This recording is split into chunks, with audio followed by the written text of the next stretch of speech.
لیکن میں جانی سے کیا پوچھتی، مجھے تو ظاہری بات ہے کہ ان باتوں کو لے کر کے شرم آنی تھی۔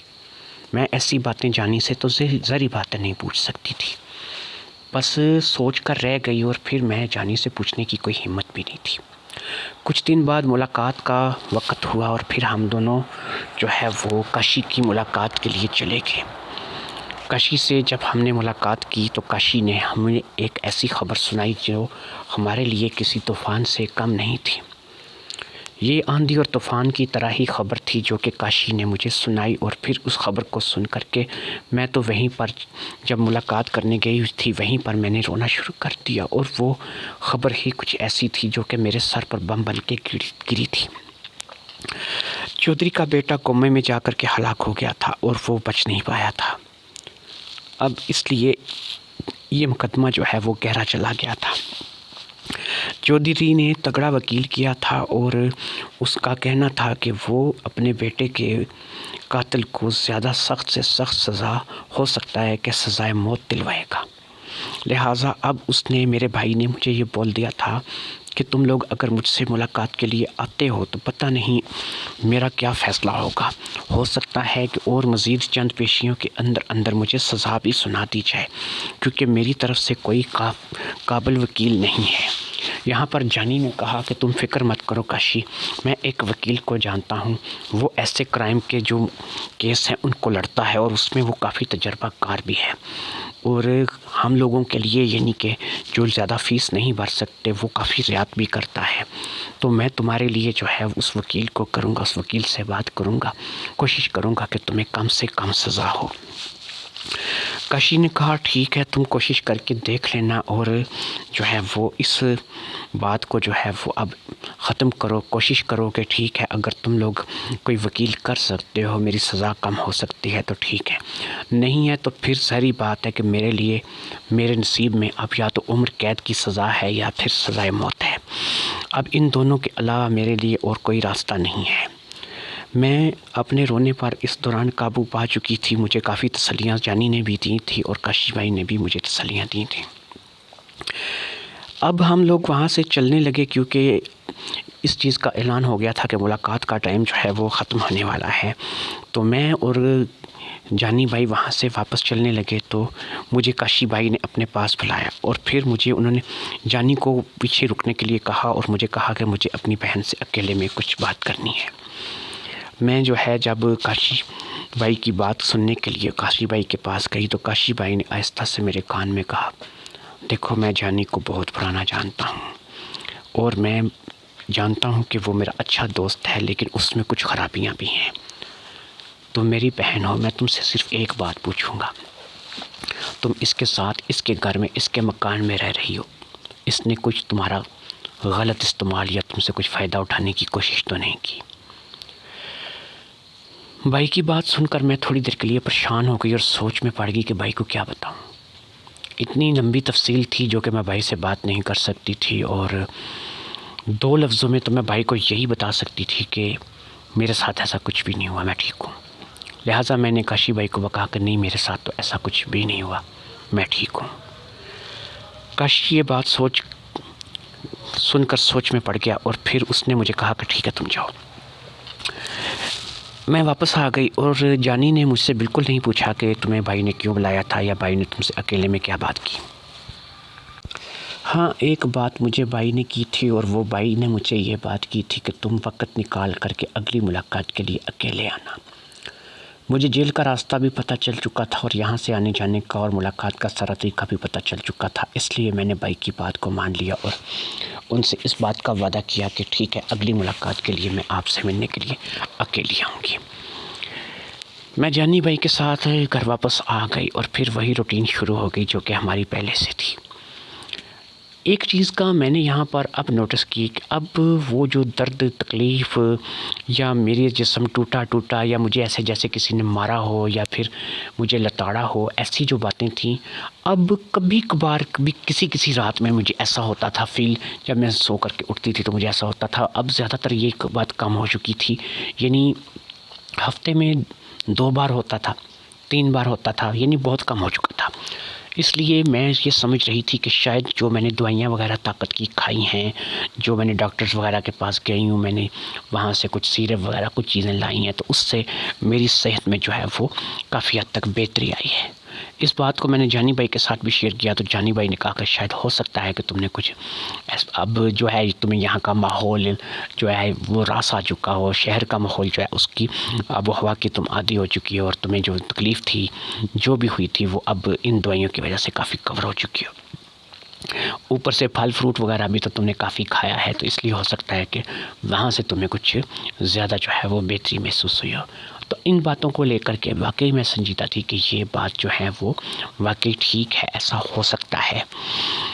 میرے خدشات جانی بھائی کے لیے برے نہیں تھے، اب بھی میں یہی سوچتی تھی کہ دیکھو مجھے ایک ڈاکٹر نے، لیڈی ڈاکٹر نے چیک کیا، اس نے کہا کہ تم ایک کنواری لڑکی ہو اور تم بالکل ٹھیک ٹھاک ہو، تو اس کے باوجود جو ہے دوسری بات جو تھی رپورٹ والی وہ مجھے پریشان کر رہی تھی۔ پھر مجھے ایک بات ذہن میں آئی کہ میں نے ایک ڈرامے میں دیکھا تھا، ٹی وی ڈرامے میں، اس میں لڑکی ایک کی رپورٹ ہوتی ہے، وہ کسی دوسری لڑکی کے ساتھ بدل جاتی ہے۔ تو ایسا میرے ساتھ بھی تو ہو سکتا ہے کہ جو رپورٹ جو ہے وہ اس لیڈی ڈاکٹر فوزیہ نے مجھے دکھائی ہو وہ میری ہو ہی نہ، وہ کسی اور صدف نامی پیشنٹ کی ہو سکتی ہے، کسی اور مریضہ کی ہو سکتی ہے، کوئی غلط فہمی بھی تو ہو سکتی ہے، خون کا سیمپل بھی تو بدل سکتا ہے۔ ایسے واقعات ہاسپٹل میں اکثر ہو جاتے ہیں، اور میں ان چھوٹی سی باتوں کو لے کے ایویں جو ہے وہ پتہ نہیں کیا سے کیا سوچ رہی ہوں۔ اگلی بار جب ملاقات کا وقت آیا تو مجھے جو ہے میں نے جانی بھائی سے کہا کہ جانی بھائی آپ آج جو ہے نا ملاقات کے لیے میرے ساتھ نہ جائیں، مجھے جو ہے وہ اکیلے جانے دیں۔ جانی بھائی نے کہا کہ بھئی کیوں، ایسا کیا ہے کہ تم میرے ساتھ آج ملاقات کے لیے نہیں جانا چاہتی؟ تو میں نے کہا کہ نہیں، اصل میں مسئلہ یہ ہے کہ سو کریں ہم دونوں بہن بھائی، اور بہن بھائی کی آپس میں سو یادیں ہوتی ہیں، تو آج میں اپنے بھائی کے ساتھ اپنی کچھ پرانی یادیں شیئر کروں گی اور وہ میرے ساتھ کچھ اپنی پرانی یادیں شیئر کرے گا، لہٰذا میں چاہتی ہوں کہ میں اکیلے ہوا ہوں، اگر آپ کو اعتراض نہ ہو۔ تو میں نے کہا مجھے کیا اعتراض ہو سکتا ہے، میں تو جا رہا ہوں رکشہ چلانے، پھر ٹھیک ہے تم چلی جاؤ، میں تمہیں اتار دیتا ہوں جیل تک، یہ کرتا ہوں میں تمہیں جیل تک اتار دیتا ہوں۔ خیر اس نے مجھے جیل تک اتار دیا، اور پھر میں ملاقات کے لیے روانہ ہو گئی، اور وہ اپنی مزدوری کے چکر میں روانہ ہو گیا۔ میری جب ملاقات کی باری آئی تو کاشف سے میری ملاقات ہوئی، یعنی میرے بڑے بھائی سے میری ملاقات ہوئی، اور ہم دونوں نے خوب جی بھر کے باتیں کی۔ ملاقات کے لیے کم سے کم 15 منٹ کا ٹائم دیا جاتا تھا۔ اب اس 15 منٹ کے ٹائم میں ہم نے 5 منٹ تو ادھر ادھر کی باتوں میں، ہنسی مذاق میں گزار دیے، اور پھر اگلے 10 منٹوں میں میں نے اور کاشی بھائی نے جس موضوع پر بات کی، کاشی نے مجھے کہا کہ میں نے اس دن تم سے پوچھا تھا کہ جانی تمہیں تنگ تو نہیں کرتا ہے، اور تم میرا مطلب سمجھ گئی ہوگی کہ میں کس حوالے سے پوچھ رہا ہوں۔ تو میں نے اس کو بتایا کہ نہیں ایسا نہیں ہے، لیکن کچھ بات ہے جو میں تمہیں بتانا چاہتی ہوں۔ میرے بھائی نے کہا کہ جو کچھ بھی ہے مجھے کھل کر بتاؤ، میں تم سے ساری بات سننا چاہوں گا۔ اب میں نے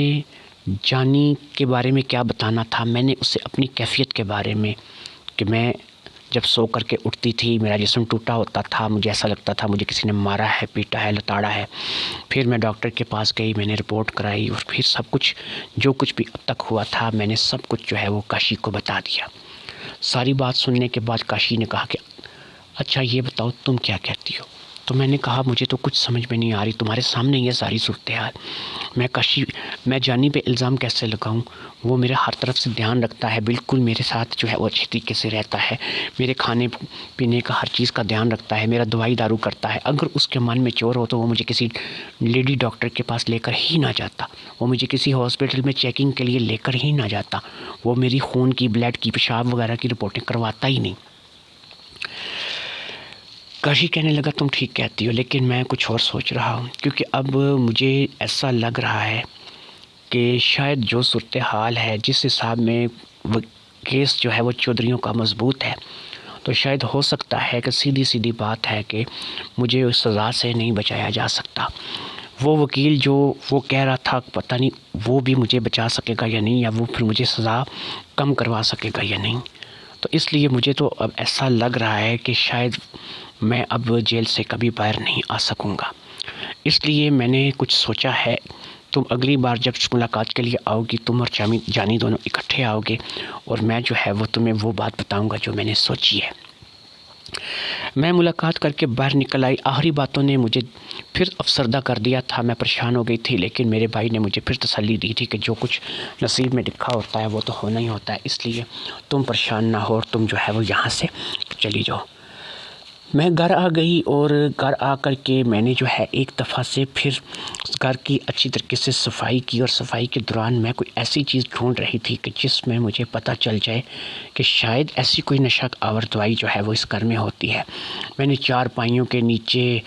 اس کے بعد بیڈ کے نیچے، صوفے کے نیچے، صوفے کے گدیاں اٹھا کر کے، کچن میں، الماریوں میں، فریج میں،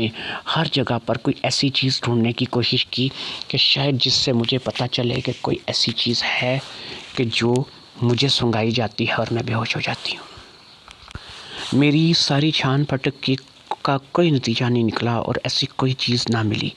حتیٰ کہ آج تو میں نے گھر سے باہر نکل کر کے ادھر ادھر بھی دیکھا کہ شاید ایسی کوئی چیز ہو کہ وہ کسی دیوار وغیرہ میں رکھ دیتا ہو، یا پھر اندر آنے سے پہلے اٹھا لیتا ہو، یا رات کو اٹھا لے آتا ہو، لیکن ہماری دیواریں بالکل سپاٹ تھیں، ان میں تو جو ہے رنگ روغن سفیدی ہوا تھا، وہاں پہ کوئی ایسی چیز نہیں تھی۔ واش روم میں میں چلی گئی اور واش روم میں جا کر کے میں نے اوپر واش روم کے اندر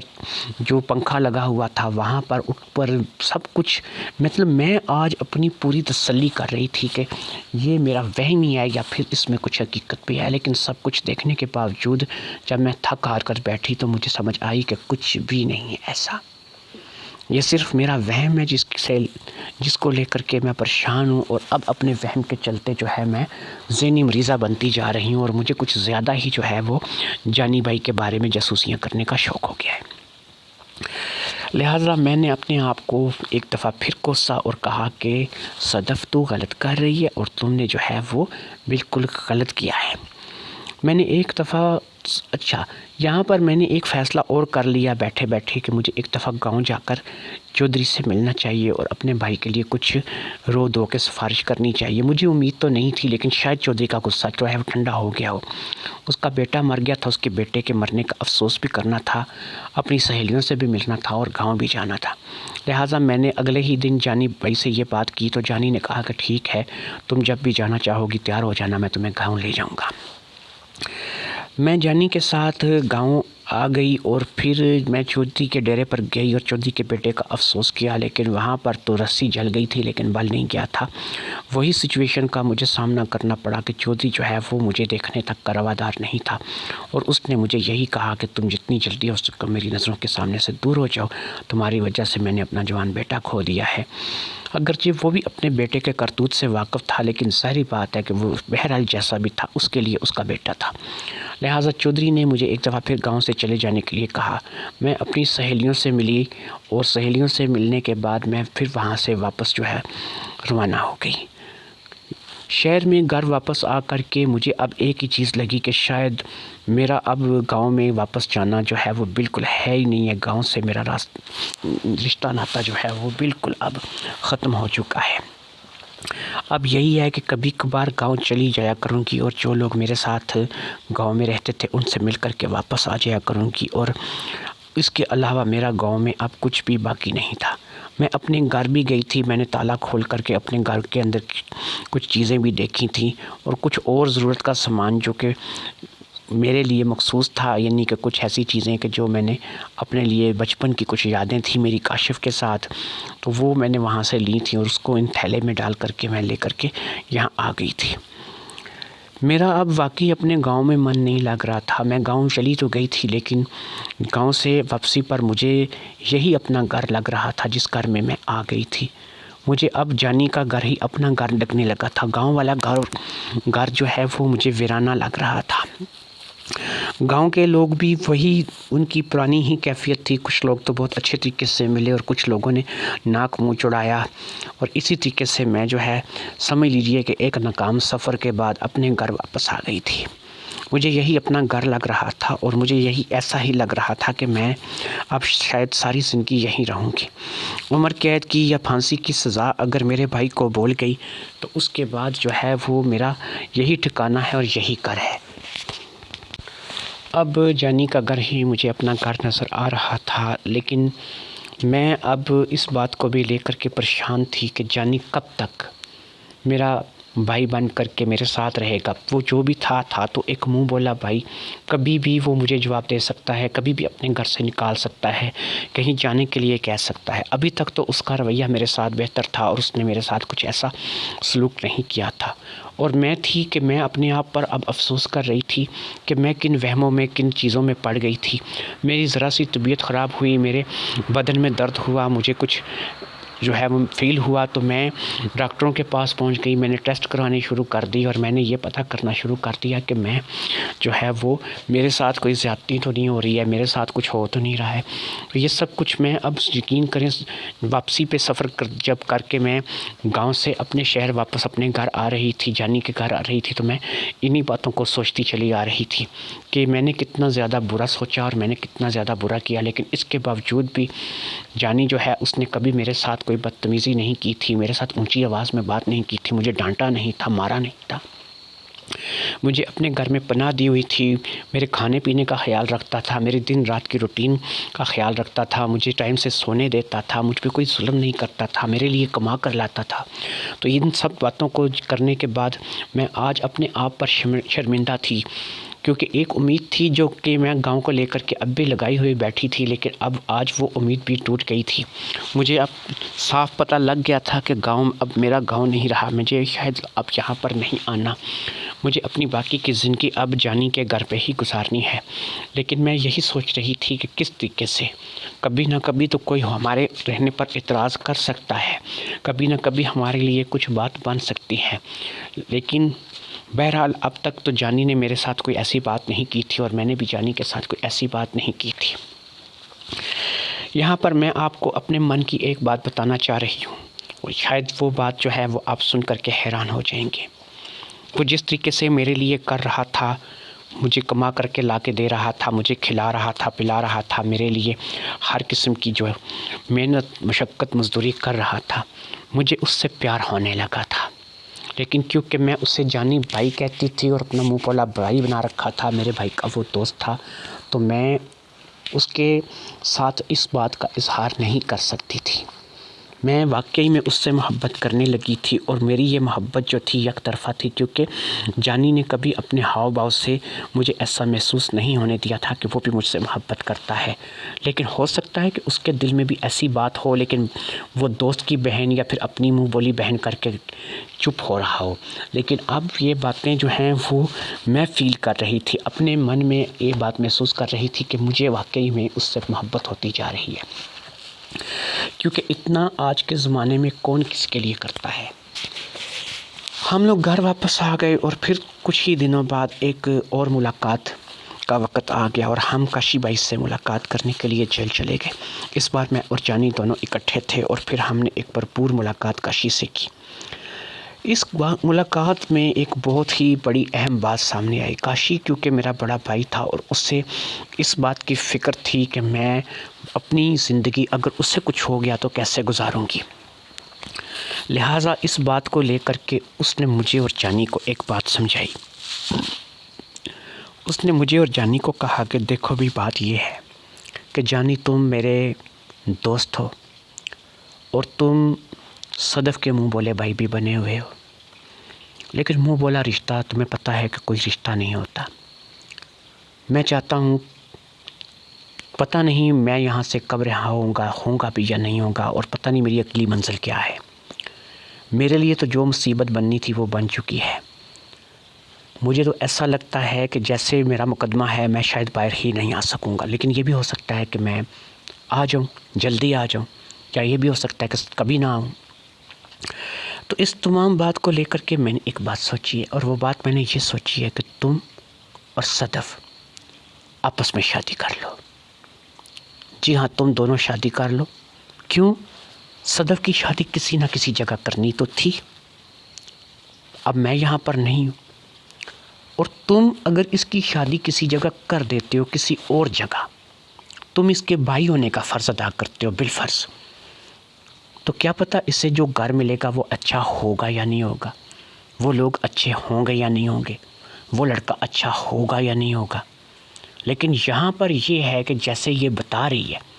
کہ جس طریقے سے تم اس کے ساتھ چل رہے ہو, اس کا خیال رکھ رہے ہو, اس کے کھانے پینے کا، اس کے کپڑے جوتے کا، اس کے سونے اٹھنے بیٹھنے کا۔ تو اس ساری بات کو لے کر کے ایک بات تو صحیح ہے کہ تم اگر اس سے شادی کر لو گے تو تم ایک اچھے شوہر ثابت ہوگے، اور پھر جیسی تمہاری اور اس کی انڈرسٹینڈنگ ہے کہ تم اس کی سن لیتے ہو، یہ تمہاری سن لیتی ہے، تو یہ بھی تمہارے لیے ایک اچھی بیوی ثابت ہوگی۔ ہو سکتا ہے تمہیں وقتی طور پر میری بات بری لگے یا تمہیں سمجھ نہ آئے، لیکن جب تم دونوں بیٹھ کر ٹھنڈے دماغ سے اس بات کو سوچو گے کہ تم ایک رکشہ چلانے والے، چلو شہر میں تم رہتے ہو، تمہارا گھر اپنا ہے، تم ایک رکشہ چلانے والے، محنت مزدوری کرنے والے، نہ تمہارا ماں باپ، نہ بھائی، نہ بہن، نہ تمہارے کوئی رشتہ دار، لیکن تم نے اپنا گھر تو بسانا ہے نا، کل کو تمہاری خواہش ہے نا کہ بیوی بچے ہوں۔ اور اسی طریقے سے یہ میں آ گیا جیل میں کل کو پتہ نہیں کہاں پہنچ جاتا ہوں، عمر قید ہے، سزائے موت ہے یا کچھ اور ہے، تو پتہ نہیں کب رہا کر کے واپس آؤں گا، اگر آتا بھی ہوں تو ان تمام باتوں کے باوجود تم مجھے یہ بتاؤ کہ میں 14-15 سال 20 سال اگر بعد آتا ہوں، اس وقت تک میں تو بوڑھا ہو چکا ہوں گا، تو کیا تم لوگ بھی اس وقت تک اسی طریقے سے رہنا چاہتے ہو، بوڑھے ہونا چاہتے ہو؟ نہ اس کی شادی ہو نہ تمہاری ہو، حتیٰ کہ تم آپس میں دونوں شادی کر سکتے ہو، تمہاری دونوں کی شادی آپس میں ہو سکتی ہے، کیونکہ تمہارا کوئی سگا رشتہ نہیں ہے۔ لہٰذا میں آج تم دونوں کو یہی بات کہوں گا، میرے کیس کا کوئی پتہ نہیں کیا فیصلہ ہوگا یا کیا نہیں ہوگا، تم دونوں اپنی زندگی میں اکٹھے ہو جاؤ۔ بھائی نے وہ بات کی تھی جو کہ میرے من کے اندر چل رہی تھی۔ میں نے آپ کو بتایا تھا نا کہ میں پسند کرنے لگی تھی جانی کو، لیکن میں اس کے سامنے کھل کر کے بات نہیں کر سکتی تھی۔ شاید میری من کی بات بھائی تک کسی طریقے سے پہنچ گئی تھی، اور بھائی نے یہ بات جو ہے وہ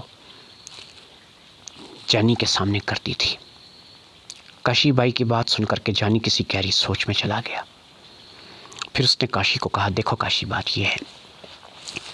مجھے کوئی اعتراض نہیں ہے کہ میں صدف سے شادی کروں، اسے اپنی بیوی بنا لوں، لیکن ایک طرف کی آمادگی ضروری نہیں ہوتی۔ اگر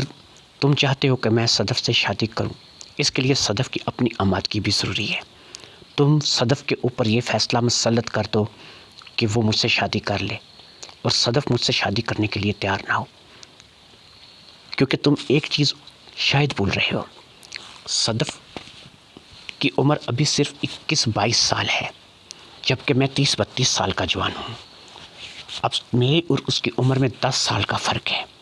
میں تم سے بھی بڑا ہوں عمر میں، تو اب مجھے نہیں پتا کہ صدف کے من میں کیا ہے۔ اگر میں صدف کے آگے یہ بات رکھوں تو صدف کیا جواب دے گی، مجھے نہیں پتا۔ میں کسی کے اوپر زبردستی اپنی بات مسلط کرنا نہیں چاہتا۔ تم صدف سے پوچھو، یہ سامنے کھڑی ہے، اگر اس سے کوئی اعتراض نہیں ہے تو پھر مجھے بھی کوئی اعتراض نہیں ہے، میں صدف سے شادی کر لوں گا۔ اب کاشی بھائی میری طرف متوجہ ہوئے اور انہوں نے مجھے کہا کہ ہاں صدف، تم کیا کہتی ہو؟ میں نے کہا بھائی جیسے آپ نے کہا ہے مجھے بھی وہی بات ٹھیک لگتی ہے، مجھے شادی کرنی ہوگی اور میں جو ہے وہ جانی سے شادی کروں گی، کیونکہ واقعی اگر آپ کہہ رہے ہیں کہ اگر کچھ آپ نہیں آتے، 10-12-15 سال تک آپ نہیں آتے، تو اتنے عرصہ تو ظاہری بات ہے کہ میں یا پھر جانی اکٹھے جو ہے وہ اس طریقے سے تو نہیں رہ سکتے، لیکن اگر ہم میاں بیوی بن جائیں گے اور ہماری جو ہے وہ شادی ہو جائے گی تو کسی کو ہمارے رہنے پہ اعتراض نہیں ہوگا، کسی کو ہماری کسی بات پہ اعتراض نہیں ہوگا۔ اور اگر آپ کی زندگی رہی اور آپ واپس آئے تو آپ کے آنے تک جو ہے ہم لوگ آپ کا انتظار کریں گے، اور ہم لوگ اسی طریقے سے آپ لوگ سے آ کر کے ملتے رہیں گے، اور آپ سے ہماری بات چیت جو ہے وہ چلتی رہے گی۔ میری آمادگی کے بعد جانی نے بھی ہاں کر دی تھی، اور کاشی بھائی بھی ہمارے اس رشتے کو لے کر کے خوش تھے، کیونکہ اب کوئی چارہ کار ہی نہیں تھا۔ میری شادی کرنی تھی اور جانی سے بہتر ور نہیں مل سکتا تھا۔ مجھے بھی جانی پسند آ چکا تھا، میں جانی سے محبت کرنے لگی تھی۔ یہ بات میں نے بتائی تو نہیں تھی، لیکن میں نے اپنی آمادگی کا اظہار کر دیا تھا، اور یہ بھی اسی کے مترادف تھا کہ میں اسے پسند کر رہی تھی۔ کچھ باتیں ایسی ضرور تھیں کہ جو مجھے ابھی شکوک و شبہات میں مبتلا کرتی تھیں۔ وہ باتیں پیچھے گزر چکی تھیں، لیکن اب میں نے ان پر سوچنا چھوڑ دیا تھا۔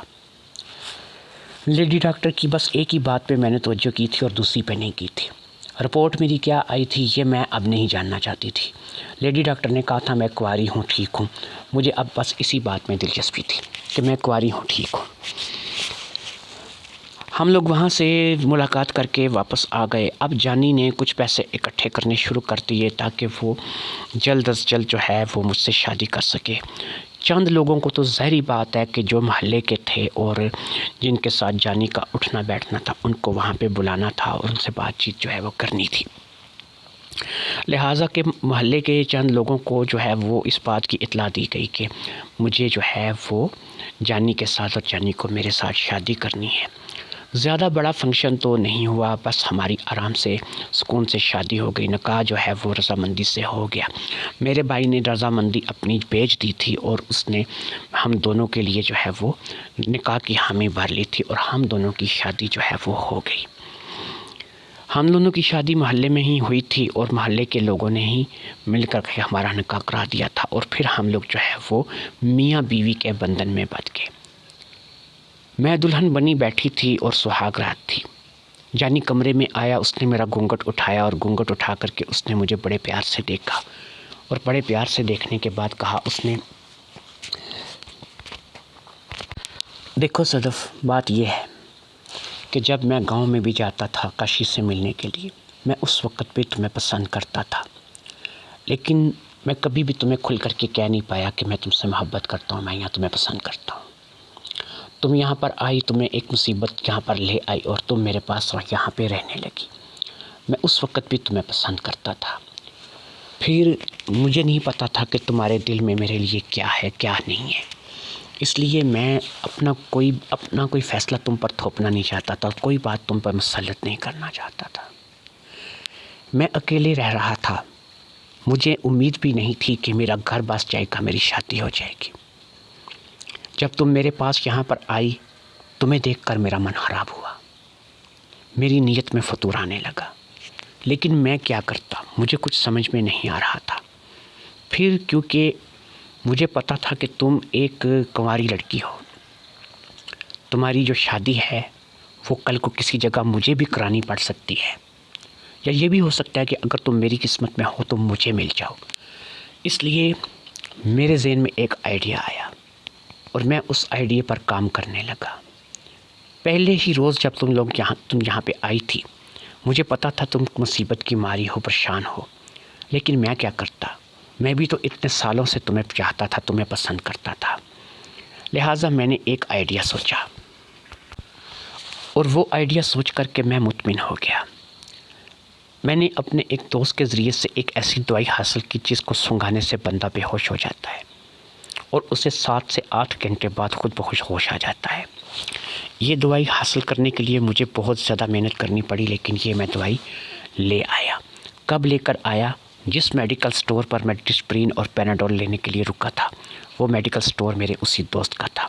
میں نے اسی سے منت کر کے وہ دوائی وہاں سے لے لی تھی۔ اس دوائی کو میں ہمیشہ اپنے رکشے کی سیٹ کے نیچے رکھتا تھا، اسے میں نے کبھی بھی اپنے گھر کے اندر نہیں رکھا۔ رات میں جب تم سو جاتی تھی، میں تمہارے کمرے میں آتا تھا اور اس دوائی کو سونگھا کر تمہیں بے ہوش کر دیتا تھا۔ پھر اس کے بعد رات گزر جاتی تھی اور تم جب صبح سو کر کے اٹھتی تو تم کہتی تھی کہ تمہارے بدن میں درد ہو رہا ہے، ایسا لگتا ہے جیسے تمہیں کسی نے تاڑا ہے یا مارا ہے۔ آج کیونکہ تم میری بیوی بن چکی ہو اور میں ایک نئے سفر کا آغاز تمہارے ساتھ کرنے جا رہا ہوں، آج میں اس راز سے پردہ اٹھاتا ہوں۔ مجھے پتا تھا کہ جب تمہیں ان باتوں کا شک پڑے گا تم ڈاکٹروں کی طرف بھاگو گی، اپنی رپورٹیں بھی کراؤ گی، سب کچھ کرو گی۔ اس دوائی کا اثر مجھے میرے میڈیکل سٹور والے دوست نے ایسا بتایا تھا کہ یہ کسی بھی طریقے سے ظاہر نہیں ہو سکے گا، ایسا ہی لگے گا کہ وقتی طور پر ایک اثر تھا جو کہ صبح اٹھتے ساتھ ہی ختم ہو جائے گا۔ اور پھر یہی ہوا جو کہ تمہاری رپورٹ میں شاید آیا ہوگا، اور جس سے رپورٹ کلیئر نہیں ہوئی اور تمہیں پتہ چلا ہوگا کہ ایسا کچھ بھی نہیں ہوا ہے۔ اور پھر اس کے بعد میں تمہیں ایک اور بات بتا دوں، تمہیں ظاہری بات ہے کہ کسی لیڈی ڈاکٹر نے چیک بھی کرنا تھا اور تمہیں تمہارے بارے میں بتانا بھی تھا، تو محترمہ میں آج اس بات کا تم پہ انکشاف کرنے لگا ہوں۔ ایک راستہ اور بھی ہوتا ہے، شاید تمہیں اس چیز کا پتہ اب شادی ہو گئی ہے تو چل جائے گا۔ ایک ایسا راستہ کہ میرا مطلب بھی نکل جائے اور تم کنواری بھی رہو۔ شاید اب تمہیں تمہارے ہر سوال کا جواب مل چکا ہوگا۔ میں تمہیں آج یہ بات اس لیے بتا رہا ہوں کہ ہم زندگی کا ایک نیا سفر شروع کرنے جا رہے ہیں، اور میں نہیں چاہتا کہ ہمارے درمیان کوئی ایسی بات رہے کہ جس کے بارے میں تمہیں علم نہ ہو۔ آج تمہیں میرے خیال میں تمہارے ہر سوال کا جواب مل گیا ہوگا۔ اب مجھے نہیں پتا کہ کاشی کب آئے گا یا نہیں آئے گا، لیکن آج سے تم میری بیوی ہو اور ہم دونوں کو اپنے گھر کو اچھے طریقے سے چلانا ہے۔ لیکن اب اس بات کو ذہن میں رکھ لو کہ آج سے تم کنواری نہیں رہو گی، تمہاری شادی ہو گئی ہے، آج سے تم میری بیوی ہو۔ اس لیے میرے پاس کھلی آزادی ہے اور مجھے اب کسی غلط راستے کا اختیار نہیں ہوگا۔ اب میں سیدھا راستہ ہی ہر کام کے لیے استعمال کروں گا اور الٹے راستے چھوڑ کر ہمیشہ سیدھے راستوں پر چلنے کی کوشش کروں گا۔ تمہارے لیے کماؤں گا اور تمہارے لیے لاؤں گا اور تمہیں خوش رکھوں گا۔ اس کی بات سن کر میں سمجھ چکی تھی اور اب مجھے پتہ چل چکا تھا کہ میں رپورٹ میں کیوں کلیئر آئی تھی، کیونکہ رپورٹ تو کلیئر ہی آنی تھی کہ جناب میرے شوہر صاحب جو اس وقت میرے سامنے بیٹھے اپنے جرم کا اقبال کر رہے تھے، وہ میرے لیے پٹھان بنے ہوئے تھے، اور میں نے تو کبھی اس بات کا سوچا بھی نہیں تھا کہ میرے ساتھ ایسا ہوا ہوگا۔ بہرحال یہ میری کہانی تھی جو کہ آپ تک پہنچا دی۔